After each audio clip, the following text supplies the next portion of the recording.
So I've been trying to draw, like, or try, that's a key word there, trying to draw, like, one Da Vinci drawing a day if possible. Trying to. That's still a key word there. So today I saw this one. It looked like a man who was yelling, and I thought, that looks good. Let's try that. It's also like a profile drawing. And so my students haven't done many of those portrait type. They've done straightforward view and then 3/4. So I'm thinking students can do now a profile as well, and this is a very dynamic profile because the person is yelling.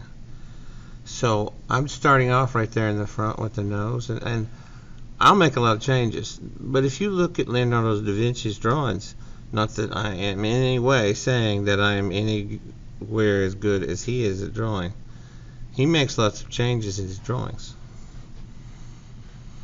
So go look up how he did these, and you'll see that there are a lot of changes in some of his drawings.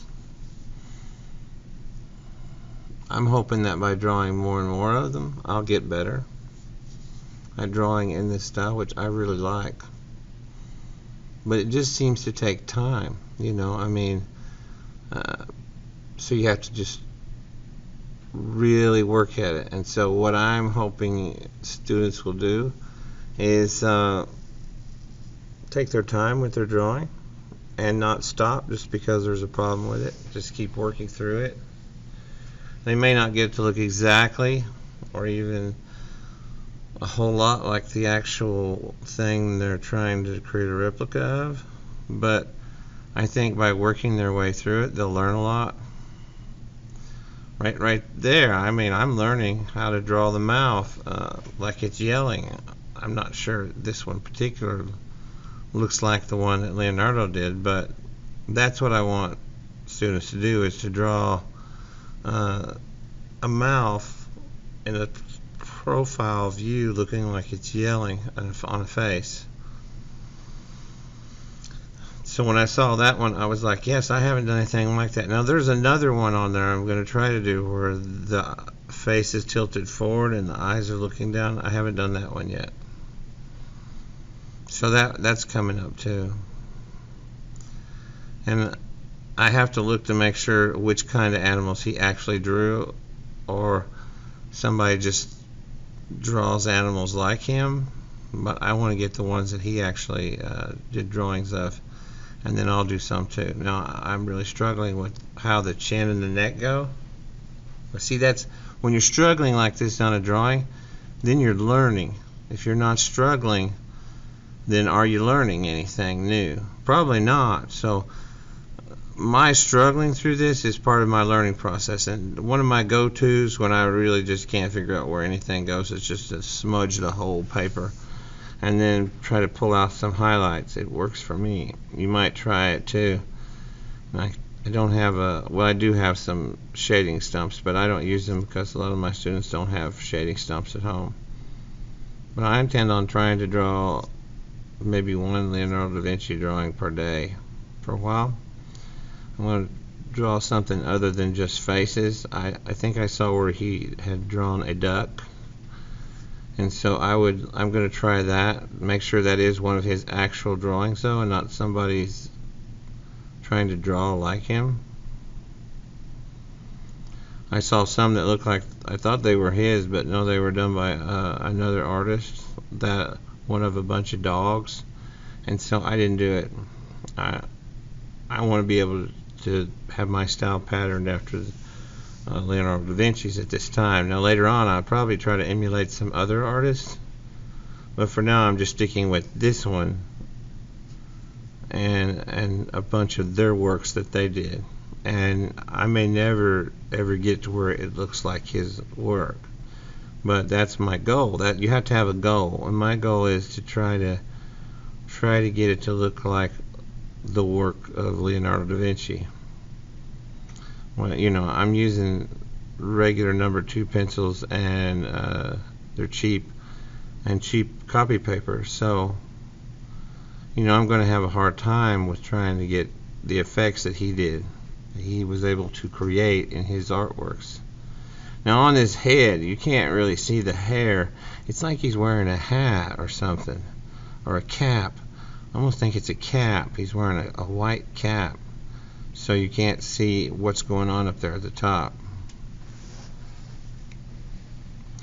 But if he wasn't wearing a cap, I would have just drawn it as if he wasn't wearing one at all. Now, some of this video is just going on and on. It's a little long, but what I want you to pay attention to is, because videos about 16 minutes, is how I'm spending so much time on it. And that's what I want to infer in my students, is spend time on your drawings. Really put the time into it and really observe it. Like you think that's where a part of it goes, but it's not really. It actually goes somewhere else. You have to be okay with just erasing parts of it and putting it in a different place. It might mess it up, but then again, it might be okay. I notice how it goes lightest lights to darkest darks as it goes back toward the back of the face. So I'm trying to get that with the graphite pencil. I may not be able to get it really as dark as that goes though. But I have some indication of that. I'm not going to start using get out the ebony pencil, because a lot of people don't have ebony pencils at home, and so that wouldn't be fair to draw with one of those when a lot of my students don't have that kind of equipment. What I'm doing now is comparing it. How is it different? How is it similar to the original? And you have to just say, I can push this some more. I think the eyes are off. I think the eyes are off. I'm going to fix the eyes and make them look better. They may be in the wrong position. The nose may be in the wrong position. The mouth may not be just right. And I don't think it was. I think in the drawing by Leonardo, he's actually screaming loudly. The one I got, it looks like he's about ready to talk. So I kind of failed on this one. I would call it a failure, because he doesn't look like he's screaming. But I'm learning from my failure. It's not a terrible failure. I'll do another one and another one. Eventually, hopefully, I'll get better at drawing this way. But that's going to be one of the things, is to do a portrait in not 3/4, but in profile. And I would like for you to do this one, because I really don't want you drawing people right now when you're just starting to draw portraits. I'd rather you draw people you don't know and don't care about, because when you start trying to draw people you care about, you put things in places and on the face that just don't work. You're not objective about it as much as you need to be. So you need to be more objective in your artwork. So that's my hope, is that you can get that in there. And I don't think that eye is just right. I'm going to have to work on that. See, that's what it is. It's all about just taking your time. So if you want to skip back to the end of this video, you can, or further on in, because it does look better as I go along, but I have to struggle through it. And like I said, the struggling through this is how part of the learning process. You say, okay, now I got to put that there, this here. And I really think you can learn to draw like other artists by just copying their style. And the reason I say that is it's been done throughout history. People have been copying the styles of great artists throughout all of time. So I don't think you can go wrong by doing something like this. If I made 10 more of these, it would probably be better. So if I needed to, I would. I don't think this one's too bad though. I mean, it kind of looks a bit like it. So that's what I want you to do, is I want you to draw a profile portrait of a person. They don't have to be yelling. And I would really like for you though, if you would, and this would be wonderful, is to actually draw this one you don't even have to look for a picture. I got it right here, along with the assignment. So draw Leonardo Da Vinci in profile. And try to use a lot of different values in it. Don't just make it a simple line contour drawing. I don't think we're ready to put in color on it yet, though. Now, if you're an art too and you want to do this drawing and then add color, that would be awesome. But for drawing one students, I think it's best to just try to master the skill of drawing the best you can, so that later on when you paint, you'll have that as a background to go by. Painting is a whole other level on top of drawing, and so I think it really helps for you to know how to draw.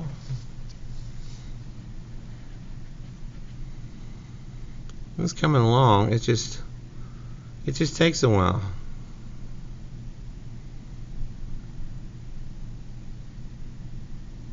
And that mouth down there, I was like, I'm doing this wrong. And then the nose, the shape, it's just not right. The whole time I'm drawing, I think there's a hook, a little hook in his nose up there. Not like a literal hook, but a little notch right up there where it goes in.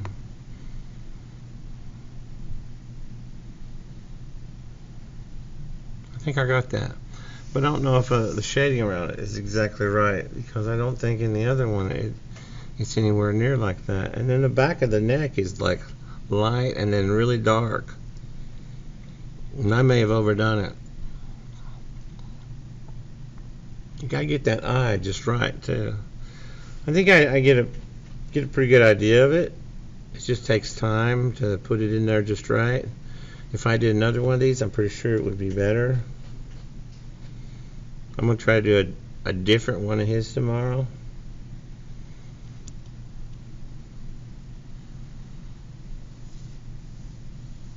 Because I don't think you can go wrong, since all the other artists throughout history have copied him. I mean, you might as well copy the guy who everybody copied. It just makes sense if you're wanting to learn to draw.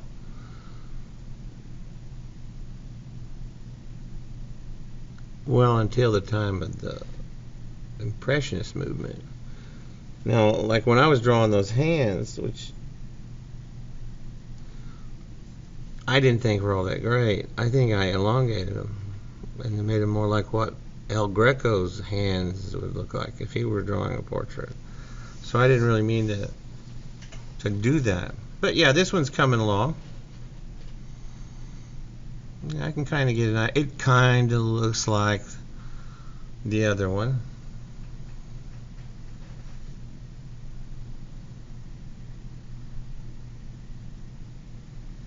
I really like his style though. I mean, he does the subtlest of shading in parts and modeling of light, and it's just phenomenal. And by drawing like him, I've learned so much already.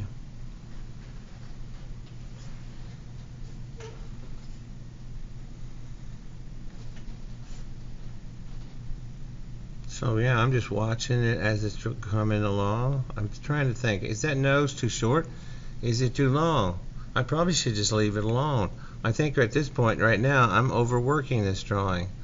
I should probably just say I'm done. But there is that danger. You can push your drawings too far. Then there's also the thing where you just give up to start with. Don't give up to start with.